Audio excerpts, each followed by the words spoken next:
پاکستانیوں اطلاعات موصول ہو رہی ہیں کہ جاوید چودھری کو ایکسپریس نیوز سے کم ریٹنگز کے باعث گھر بھیجا جا رہا ہے۔ آپ سب کا شکریہ کہ آپ نے ان بہروپیوں کو توجہ دینی بند کر دی ہے۔ آپ لوگ ان کے پروگرام نہیں دیکھتے، ان کو توجہ نہیں دیتے تو ان سے ان کی ریٹنگ گر جاتی ہے اور پھر ان کو نوکریوں سے ہاتھ دھونا پڑتا ہے۔ لیکن حقیقت یہی ہے کہ باقیوں کے ساتھ بھی یہی طرز عمل اپنائیے، نہ صرف ٹی وی بلکہ انہیں سوشل میڈیا پر بھی بلاک کریں۔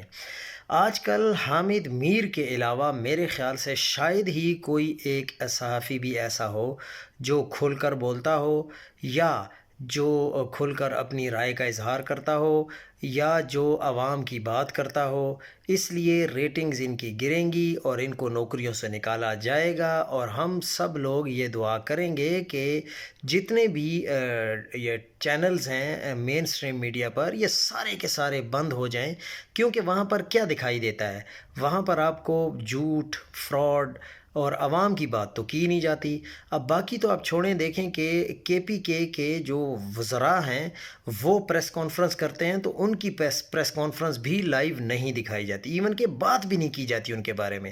لیکن دوسرے صوبوں کا تیسرے درجے کا یا چوتھے درجے کا اگر کوئی لیڈر بات کرتا ہے تو اس کو لائیو دکھایا جاتا ہے اور اس کو فل ٹائم بھی دیا جاتا ہے۔